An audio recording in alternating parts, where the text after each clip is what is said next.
अब कोई कहेगा कि हमने तो पहले ही कहा था कि जैसे ही हारेंगे इलेक्शन कमीशन को, चुनाव आयोग को, भाजपा को, वोट चोरी को पर ठीकरा फोड़ देंगे, ईवीएम पर ठीकरा फोड़ देंगे और अपनी हार स्वीकार नहीं करेंगे।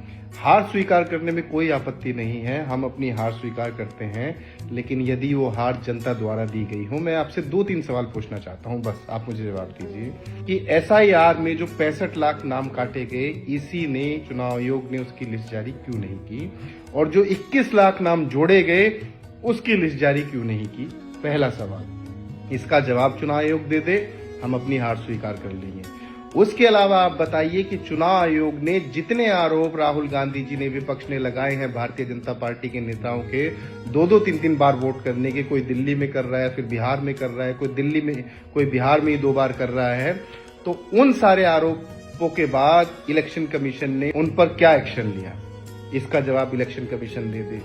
तीसरी बात हम आपसे कहेंगे कि ये 10,000 रुपए जो बांटे गए, यदि आप इसको वेलफेयर स्कीम बोलते हैं, आप कहते हैं कि ये महिलाओं के भले के लिए बांटे गए, तो 20 साल से महिलाओं का भला नहीं था, इन चुनाव से केवल 15-20 दिन पहले महिलाओं का भला देखना था। तो उस 10,000 रुपए के सवाल पर भी हम आपसे कहेंगे कि क्या आपको नहीं लगता कि 10,000 रुपए में बकायदा वो वोट खरीदा गया?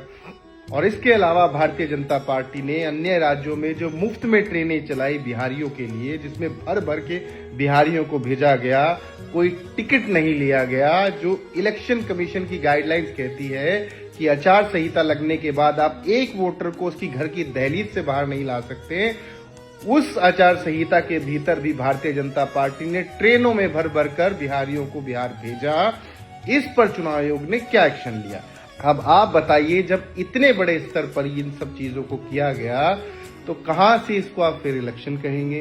कहां से आप कहेंगे कि जनता ने बढ़ चढ़ कर जेडीयू, एनडीए को वोट दिया, भारतीय जनता पार्टी को वोट दिया? ये तो सरासर साफ तौर पर धांधली है कि किस प्रकार से वोटों की चोरी हुई है। और यदि ये फेयर इलेक्शन होता और जनता तब ये निर्णय लेती, तो हम खुशी खुशी इसको स्वीकार करते। बाकी जीतने वाले लोगों को बधाई, और जो हारे हैं वो मायूस होने की आवश्यकता नहीं है, कांग्रेस पार्टी को भी, आरजेडी को भी, क्योंकि हमने पूरी शिद्दत से, पूरी मेहनत से इस चुनाव को लड़ा था और हम जानते हैं कि हमने कोई कोर कसर नहीं छोड़ी जनता के मुद्दों को उठाने में। धन्यवाद।